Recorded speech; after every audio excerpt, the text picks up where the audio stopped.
afternoon, and welcome to European Transformation and the Rise of the Middle Class. So today we're going to talk about how history began to change after the time of absolutism and the rise of people in the workforce. Before this European transformation took place, there was an upper class, the wealthy, and the lower class, the peasants, who were poor, usually hungry, and depending on their king, queen, or their type of government, they may have starved to death and never really had an opportunity to do anything very well. But in England, along came this great queen, Queen Victoria. Actually, this time is even known or named after her, the Victorian Age.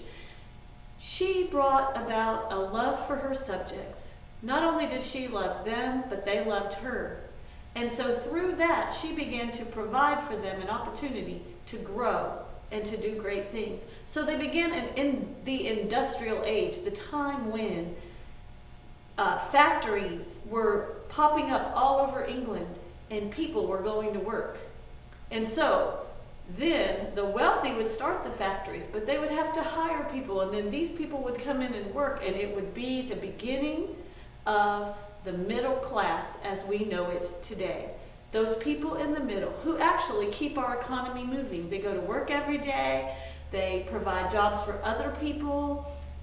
And so let's look at what happened in this European transformation. So manufacturing and merchandising became the two most prominent jobs in all of England. There was the rise of the governess, who was the child keeper. So that provided a job for some young women who didn't have a job before. They could go and take care of the children for the men and women who were going off to the factories or off to the mercantiles, the stores, to sell.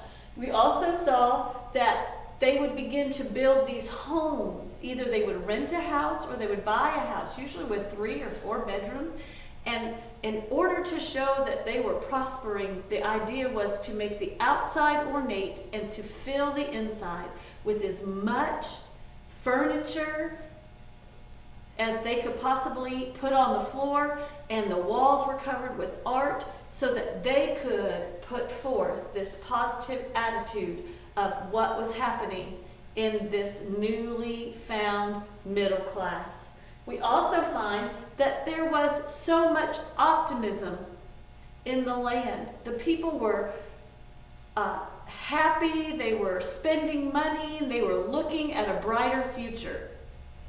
And then along came some of these people who may have been in the middle class and gotten rich and saw the opportunity to help the poor and to make things that would benefit their communities. These men are called philanthropists. And one great philanthropist from the European transformation is a man named W.H. Lever. He and his brothers started a factory in the city and then decided that they wanted to move out of the city and into the country, and they created what we know as the first town where there was manufacturing. They built their factory there, they built homes there, and their people went and lived in those houses and prospered in that town where they had their own shops, their own places to play, and they were among themselves. The factory took care of the front yard so that everything looked neat. Every home had 3 or 4 bedrooms. Every home had a backyard so that the children could grow and play. So this whole idea of the European transformation from the rich and the poor to the middle class was the beginning of what we see as the age of industrialism, and the next